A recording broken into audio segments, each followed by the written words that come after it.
యేసుక్రీస్తు పరిశుద్ధ నామమున వీక్షితులందరికీ క్రిస్మస్ కాల శుభములు. Wish you happy Christmas. Christmas పండుగ శుభదినములను హ్యాపీ క్రిస్మస్, మెరీ క్రిస్మస్.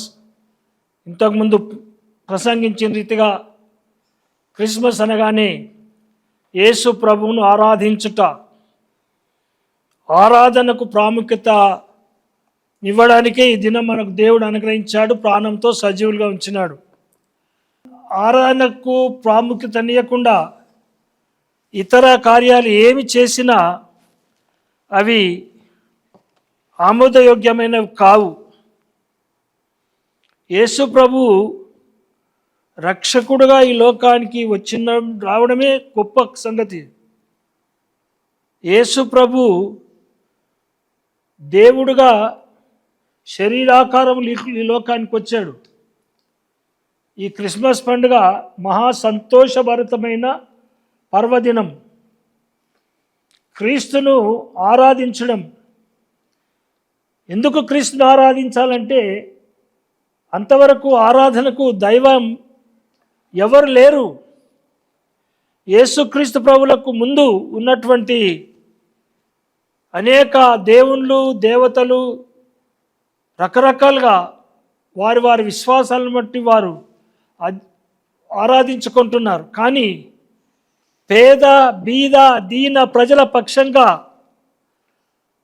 వచ్చినటువంటి దేవుడు ఎవరు కాదు, యేసుప్రభువే. కాబట్టి పేదలకు, దీనులకు, అనగారినటువంటి వారికి, విడబడిన వారికి దేవుడు మాత్రమే కాదు, ఆయన సర్వలోకానికి దేవుడు. అందుకే బైబిల్ గ్రంథంలో రాయబడింది, యేసుక్రీస్తు అందరికీ ప్రభువు.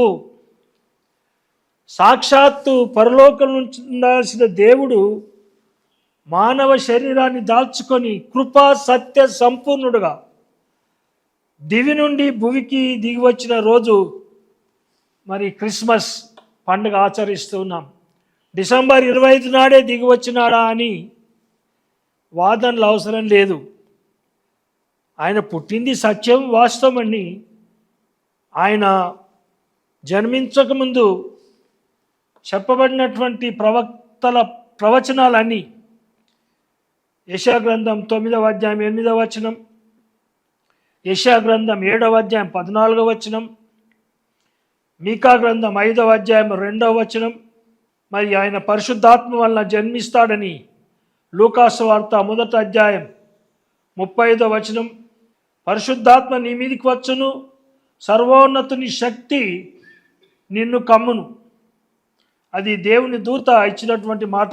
పరిశుద్ధాత్మ శక్తి నీ మీదికి వచ్చును, సర్వోన్నతుని శక్తి నిన్ను కమ్మును.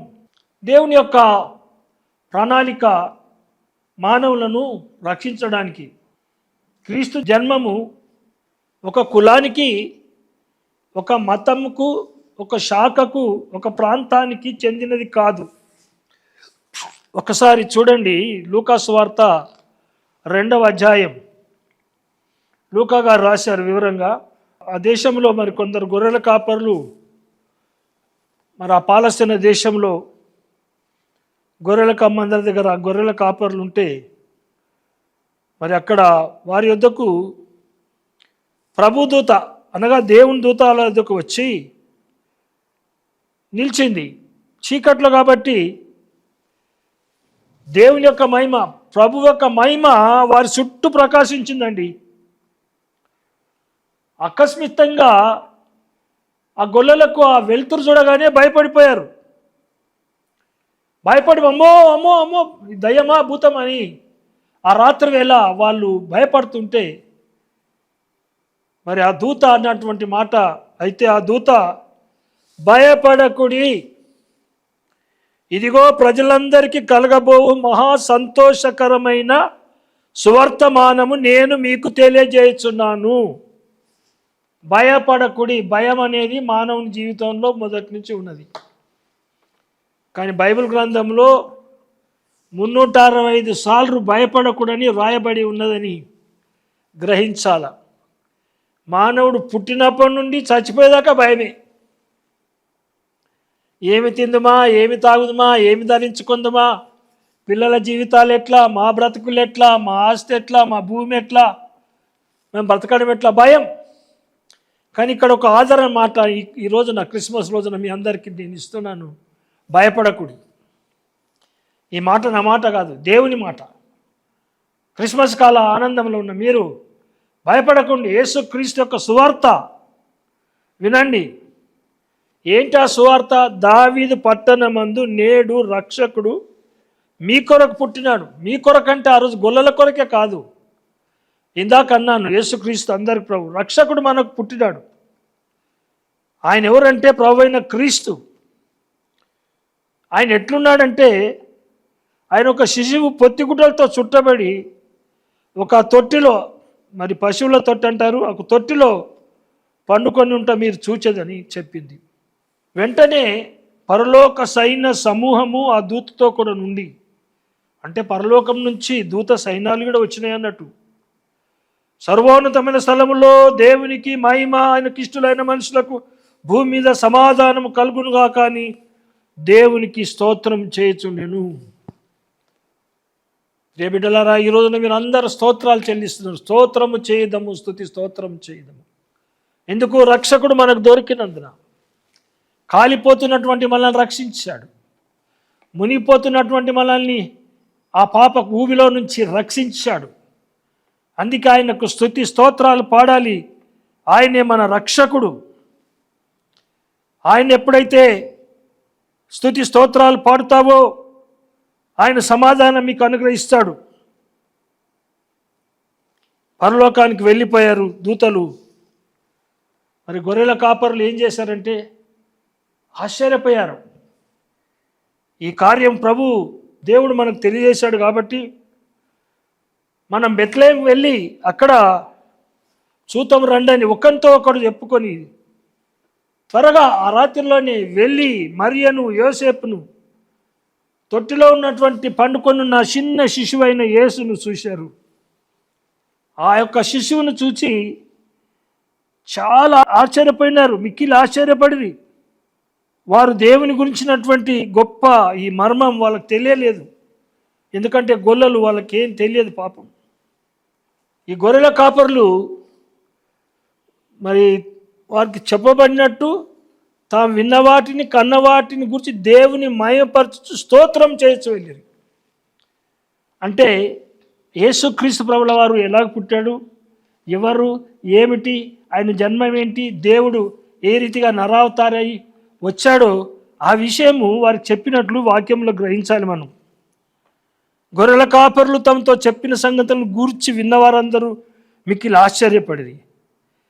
ఆ మాటలన్నీ తన హృదయంలో తలపోసుకొంచు భద్రము చేసుకొంచు ఆ గొర్రెల కాపరులు తమతో చెప్పబడిన రీతిగా, మరి వారు ఏమేమి సంగతులు ఆ రోజు విన్నారో చెప్పబడిన రీతిగా వారు మరి ఏమంటాడంటే విన్న వాటిని, కన్న వాటిని గురించి దేవుని మహిమపరచు స్తోత్రం చేసు తిరిగి వెళ్ళిరి.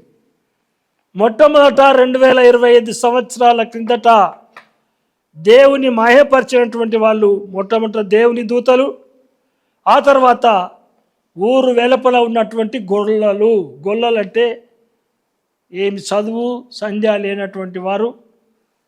యూదుల చరిత్రలో గొల్లలకు అసలు ఏం విలువ లేదు. వాళ్ళ మాటలు ఎవరు లెక్క చేయరు. వాళ్ళు సత్యం చెప్పినా గొర్రెల సత్యం చెప్తే కూడా నమ్మరు. అంటే గొల్లలకు అంత చిన్న చూపు ఉంది. కానీ యేసు ప్రభు దృష్టిలో గొల్లలు గొప్పవారు. యేసు ప్రభు దృష్టిలో ఈ రోజుల్లో నలగొట్టబడిన వారు, దీనులైన వారు, వెనుకబడిన తరగతుల వారు, ఇంకా విలువబడినటువంటి వారు, సమాజంలో లెక్క చేయనటువంటి వారు, అంటరానితనం చేత అంటుకొనినటువంటి వారు యేసు ప్రభులో గొప్పవారుగా ఉన్నారు. దేవుని నామానికి స్తోత్రం చేస్తూ వారు వెళ్ళిపోయారు. అందుకే వాళ్ళు చూసింది, కన్నది, విన్నది, దేవునికి స్తోత్రం చేశారు. అదే మాట భక్తుడైన యోహాన్ గారు సువార్తలో రాస్తాడు. యోహాను పత్రికలో రాసినాడు చూడండి. యోహాను రాసిన మొదటి పత్రిక, జీవవాక్యమును గూర్చినది ఆది నుండి ఏది ఉండెనో. జీవవాక్యం అంటే ఎటర్నల్ వర్డ్. ఆది ఏది ఉండెనో మేము ఏది వింటిమో, ఏది కన్నులారా చూచితిమో, ఏది నిదానించి కనుగొంటిమో, మా చేతులు దాన్ని తాకి దేన్ని చూచెనో అది మీకు తెలియజేయుచున్నాము.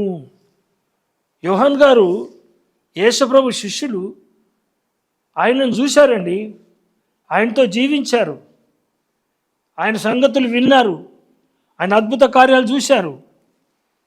ఆ సంగతుల గురించే మనకు తెలియజేస్తూ ఉన్నాడు. ఎందుకంటే యేసుక్రీస్తు ప్రభుతో ఉన్నటువంటి యోహాన్ గారు రాసినటువంటి వాక్యం సత్యమైంది.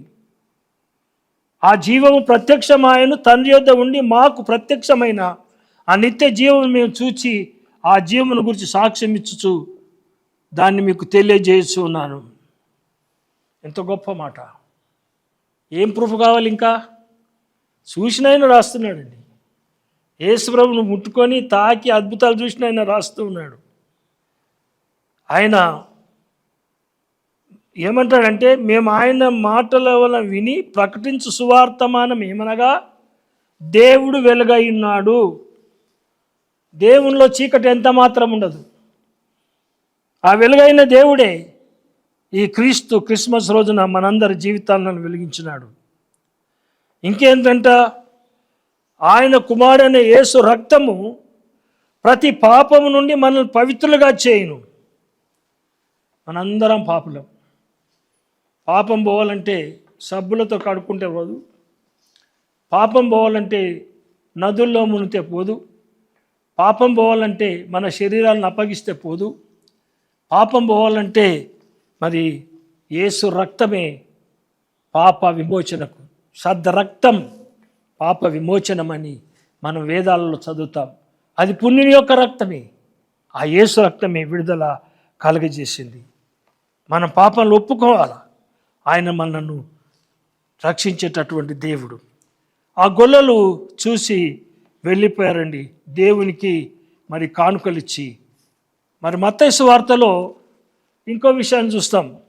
ఈ గొల్లలోమో దీనులు, ఏమి తెలియనటువంటి వారు. మరి మత్తయి సువార్తలో మనం గమనించినట్లయితే ఒకసారి తీయండి. మత్తయి సువార్త 2వ అధ్యాయం. మత్తయి సువార్త 2వ అధ్యాయంలో ఏముంది?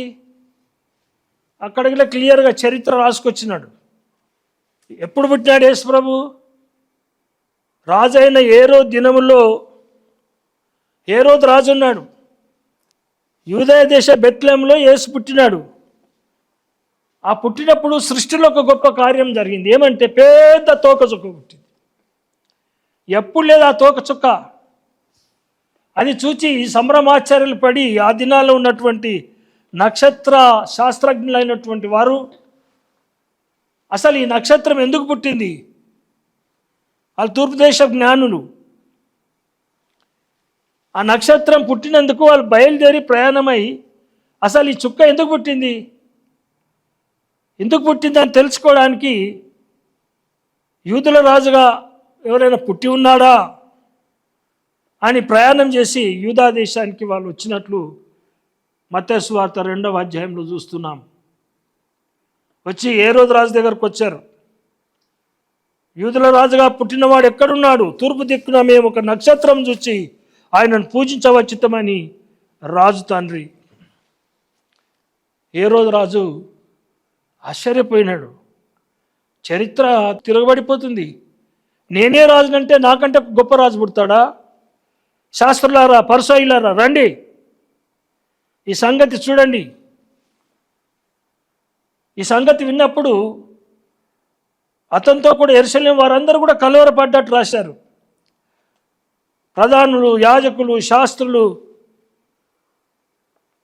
అవన్నీ తీసి యేసుప్రభు ఎక్కడ పుడతాడు, ఉందా, చరిత్రలో ఏమైనా రాయబడి ఉందా అన్నప్పుడు, మీరు ప్రియమైన బిడ్డలారా, చరిత్ర గ్రంథాలలో, బైబిల్ కాకుండా చరిత్ర గ్రంథాలలో కూడా రాయబడి ఉన్నది. చరిత్రకు ఒక ఆధారం. యేసుప్రభుని గురించిన చరిత్ర అంతా కూడా ఇతర పుస్తకాల్లో రాయబడి ఉంది. మరి యేసుక్రీస్తు ప్రభుల వారు యూదయ బెత్లెహేములో, ఏలైనగా యూదయ దేశ బెత్లెహేమా, నీవు యూదా ప్రధానిలో ఎంత మాత్రం అల్పమైనదానో కావు. ఇశ్రాయేలును నా ప్రజలను పరిపాలించి అధిపతి నీలో నుండి వచ్చునని ప్రవక్త ద్వారా వ్రాయబడి ఉన్నదని చెప్పేసినారు రాజుకు. అదే మీకా ప్రవక్త రాశాడు కదా 5వ అధ్యాయం 2వ వచనంలో. యూదా దేశ బెత్లెహేమా, నువ్వు చిన్న ఊరే, కానీ నీలో నుంచి ఒక గొప్ప రాజు పుడతాడు. ప్రియా బిడ్డలారా, ప్రియ అమ్మలారా, యేసుక్రీస్తు శరీరధారిగా పుట్టడం చారిత్రాత్మక సత్యం. చరిత్రలు కూడా చూసి మీరు చదవండి. బైబిల్ గ్రంథమే కాకుండా బైబిల్కు ముందు అనగా గ్రీకు చక్రవర్తుల కంటే ముందు రాయబడినటువంటి పుస్తకాలు చాలా ఉన్నాయి. అలెగ్జాండర్ ది గ్రేట్ మరి యేసుక్రీస్తు ప్రభుల వారి కంటే ముందు 326వ సంవత్సరంలో మరియు రాసినటువంటి చరిత్రల్లో ఈ యొక్క జన్మం గురించి రాయబడింది. మరి యేసుక్రీస్తు యొక్క చరిత్ర జోసెఫ్ యూదా చరిత్రకారుడు రాసినటువంటి చరిత్రలో రాయబడి ఉంది. క్రీస్తుని గురించి రాశారు. ఇది వాస్తవం, సత్యమైంది. క్రీస్తు యొక్క పుట్టుక చక్రవర్తుడు రాశారు. ఈయన జన్మించినట్టు ట్రాజన్ చక్రవర్తి యూసుబియస్ రాశాడు. ఇవి అబద్ధాలు కాదు, నిజమైన సత్యాలతో ఉన్నటువంటివి. మరి ప్రవక్తలు కూడా రాశారు యేసు ప్రభువు జన్మం గురించి. జీసస్ చరిత్రాత్మక పురుషుడు. మరి యేసుక్రీస్తు జన్మం సత్యమా కాదా అని యెరూషలేము దేవాలయం, పాలస్తీనా దేశం వెళ్ళి విలియం రామ్సే గొప్ప పిహెచ్డి చేసిన జ్ఞానవంతుడు యేసు ప్రభువు చారిత్రాత్మక రుజువులు చూసి లూకాసు వార్త చదివి ఆయన చేసినటువంటి కార్యాలన్నీ స్థలాలకు వెళ్ళి పరిశోధించి యేసు ప్రభు యొక్క జీవితం సత్యం, ఆయన రక్షకుడని విలియం రామ్సేస్ కూడా తెలియపరుస్తూ ఉన్నాడు.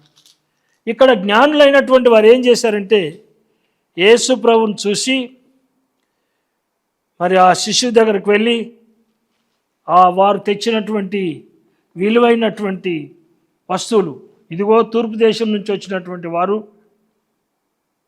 అత్యానందభరితులై తల్లి అయిన మరియను ఆ శిశువుని చూచి సాగిలపడి ఆయనను పూజించి తమ పెట్టెలు విప్పి బంగారం, సాంబ్రాణి, బోలం కానుకలుగా ఆయనకు సమర్పించారు. ఏ రోజు రాజు మరి పిల్లలందరినీ చంపేస్తున్నాడు, యేసుప్రభుని కూడా చంపాలని ప్రయత్నం చేశాడు. ఆ జ్ఞానులకు చెప్పాడు, మీరు మళ్ళా వచ్చేటప్పుడు ఇలాగే రండి, నేను కూడా వెళ్ళి పూజించి ముక్కి వస్తానన్నాడు. అబద్ధం.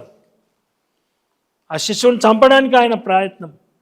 యేసుప్రభు పుట్టినప్పటి నుంచే ఆయన చంపేయాలని, రాజులకు రాజు, ప్రభులకు ప్రభు, అందరికి ప్రభు, సాతాను యొక్క ఆలోచన సత్యాన్ని చంపివేయాలని, దేవుని కుమార్ని చంపివేయాలని.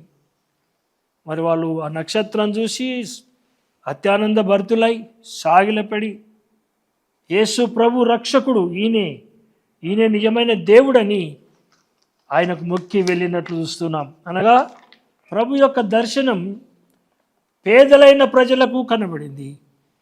ఆయన గొప్పవారికి, శాస్త్రజ్ఞులకు కూడా కనబడింది.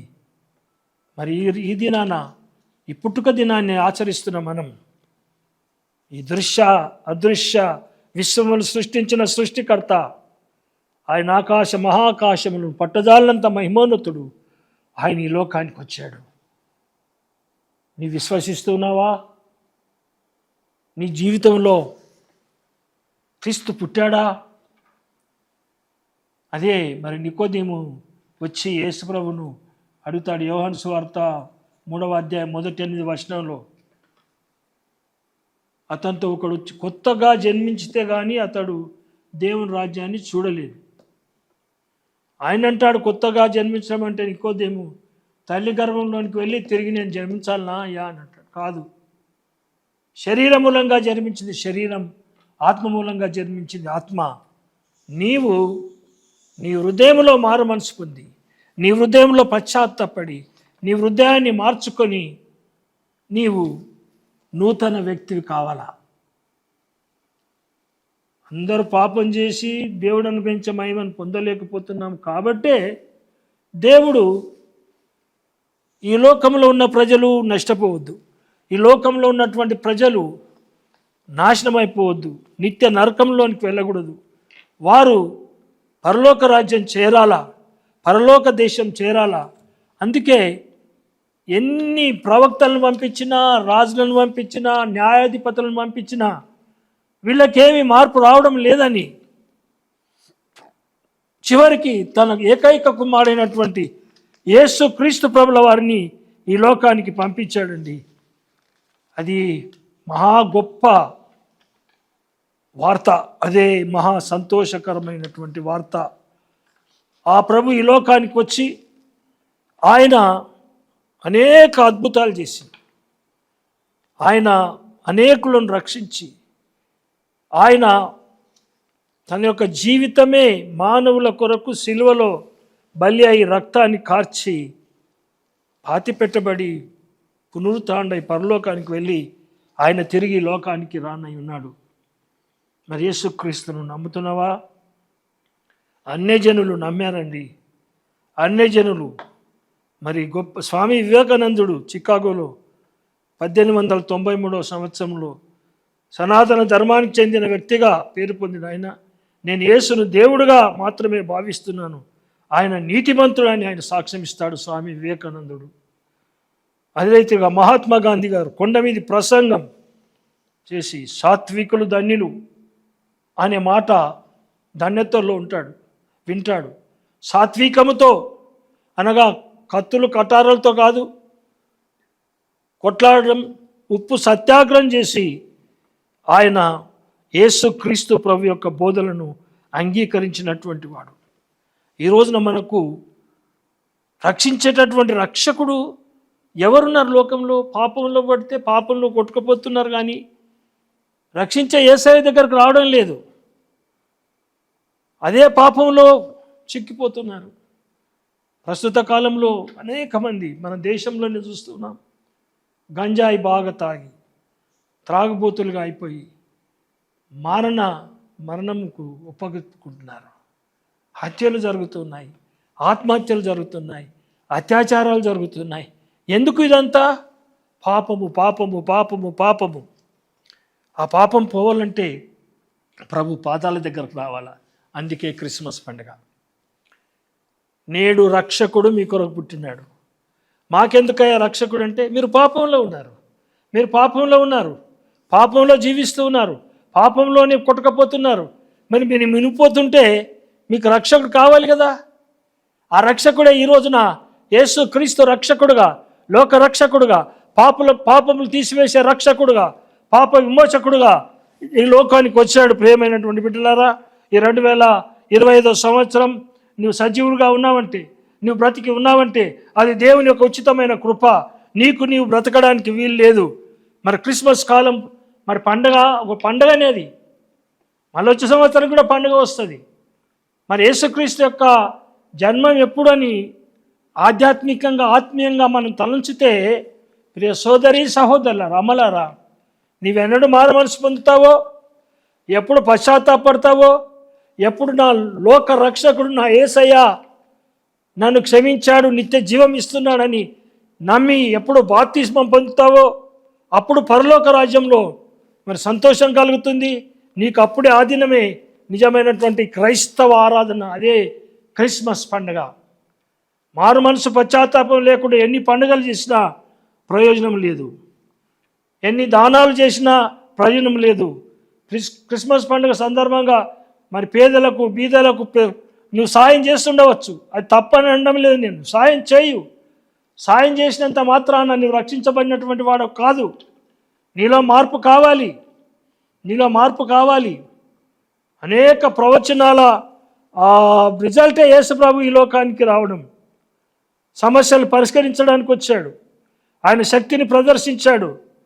ఆయన విమోచన క్రయధనముగా ఆ సిలువలో మరణమయ్యాడు. మరి ఈ రోజున నీవు ఆయన పాదాల దగ్గర కూర్చి, అయ్యా యేసయ్యా నాకు పండుగ ఇచ్చినావు నిజమే, పిండి పదార్థాలు ఇచ్చినావు నిజమే, కొత్త బట్టలు ఇచ్చినావు నిజమే, కొత్త కారు ఇచ్చినావు, కొత్త మోటార్ సైకిల్ ఇచ్చినావు, వివాహం చేసినావు, బిడ్డల్ని ఇచ్చినావు, గృహం ఇచ్చినావు, ఇదంతా నువ్విచ్చిందే దేవా. నా హృదయాన్ని నేను మార్చుకుంటా.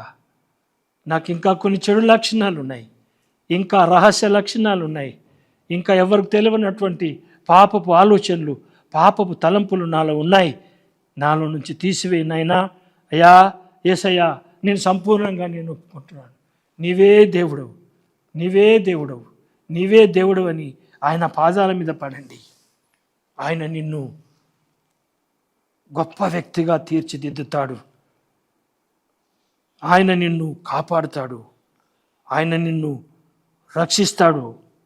ఆయన నీకు చేసేటటువంటి మేలులు అసలు కంటికి కనబడవు, చెవికి వినడు, హృదయానికి గోచరం కావు. ఆయన వాక్యం వినండి, ఆయన పాదాల దగ్గర రండి, ఆయన ప్రార్థనలో జీవించండి, ఆయన కొరకు మీరు సాక్షులుగా నిలబడండి. ఎవరైనా నీవంటే నేను యేసుప్రభుని ఎరిగినటువంటి విశ్వాసి నేను చెప్పాలి, ఏమో నాకేం తెలియదు అని తప్పించుకోవడానికి వీల్లేదు. ప్రభు రాకడ సమీపిస్తుంది. నువ్వు ఎప్పుడైతే ఆయనకు సాక్ష్యం ఇస్తావో, ఎప్పుడైతే నీవు ఒప్పుకుంటావో, అప్పుడు నిజమైనటువంటి క్రైస్తవ ఆరాధన నీ జీవితంలో జరుగుతుంది. అప్పుడు నిజమైన పండుగ నీ జీవితంలో జరుగుతుంది. మారు మనసు పశ్చాత్తాపం లేకుండా నువ్వు ఎన్ని పండుగలు చేసినా ఏం ప్రయోజనం? చాలా ప్రధానమైన పండుగ ఆ క్రీస్తు జయంతి మహోత్సవం. క్రైస్తవులకు చెప్పాను కదా, రెండే రెండు పండుగలు, ఒకటి పునరుత్థాన పండుగ, ఒకటి క్రీస్తు జన్మించినటువంటి పండుగ. వీటికంటే ప్రాధాన్యమైన పండుగలు లేవు. ఇంకొక పండుగ అంటే నీవు మారు మనసు పొందిన దినమే పండుగ, అది మూడవ పండుగ. క్రీస్తు పుట్టుక ఒక పండుగ, క్రీస్తు మరణించి పునరుత్థానమవడం ఒక పండుగ, మరొక పండుగ ఏమంటే నీ జీవితంలో మారు మనసు పొందినప్పుడే అది నిజమైన ఆరాధన, అది క్రిస్మస్ ఆరాధన, అదే నిజమైన పండుగ. అది నీకు మేలు, మరి ఇతరులు కూడా అది మేలుకరంగా ఉంటుంది. ఇలాంటి మంచి వార్త, సంతోషకరమైన వార్త, రక్షకుడు అరుదున గొల్లల కొరకు, జ్ఞానుల కొరకు కాదు, రక్షకుడు మీ కొరకు పుట్టినాడు. అనగారిన ప్రజలందరూ కూడా ఈ దినాన ఆ రక్షకుని అంగీకరించారు. ప్రపంచంలో ఉన్న అన్ని దేశాల వారు ఈయన గురించి పరిశోధించి తెలుసుకొని, శాస్త్రాలు చదివి, గ్రంథాలు చదివి, మహామేధావులు సైతం, తత్వశాస్త్రజ్ఞులు సైతం యేసు ప్రభువే నిజమైన రక్షకుడు, ఆయనే దేవుడు, ఆయనకు మించిన దేవుడు లేడు, ఆయన జగత్ రక్షకుడు అని అంగీకరించారు. ఆయన ఈ లోకానికి రానై ఉన్నాడు. ఆయన రాకడకు ముందే నీవు మారు మనసు పొంది పశ్చాత్తాపడి ఆయన రక్షణానుభవం పొందాలని తండ్రి, కుమార, పరిశుద్ధాత్మ పేరిట మీకు శుభం తెలుస్తూ మరొకసారి క్రిస్మస్ యొక్క శుభాకాంక్షలు తెలియపరుస్తూ ఉన్నాను. Happy Christmas, merry Christmas, may God bless you. తలలు వంచండి. అయ్యా యేసయ్యా, నా దేవా, నా ప్రభువా, ఈ దీన సేవకుని వాడుకునే విధానాన్ని బట్టి వందనాలు. ఆ రోజు గొల్లలు, ఆ రోజు జ్ఞానులు, ఆ రోజు చుక్క, ఆ రోజు బెత్తలు, ఇవన్నీ కాదు ప్రభా. ఈరోజు నా జీవితంలో యేసయ్య ఉన్నాడా? ఆ యేసయ్య కొరకు నేనేం చేస్తున్నాను? ఆ యేసయ్యకు నేను ఏమి సమర్పిస్తున్నాను? ఆ యేసయ్యకు నా జీవితం ఇచ్చానా లేదా? ఆ యేసయ్యకు నేను సాక్షిగా ఉన్నానా లేదని మాతో మాట్లాడిన దేవానికి వందనాలు. వాక్యం విన్న బిడ్డలందరూ కూడా పరిశుద్ధాత్మాభిషేకం, పరిశుద్ధాత్మ దయచేయమని యేసు పరిశుద్ధ నామాన్ని బట్టి అడుగుతున్నాను తండ్రి, ఆమేన్. మన తండ్రి అయిన దేవుని యొక్క దివ్యమైన ప్రేమ, ప్రభువైన యేసు క్రీస్తు యొక్క శాశ్వతమైన కృప, పరిశుద్ధాత్మ సహవాసం, సకల దీవెనలు దేవుడు మనందరికీ అనుగ్రహించును గాక. ఆమేన్.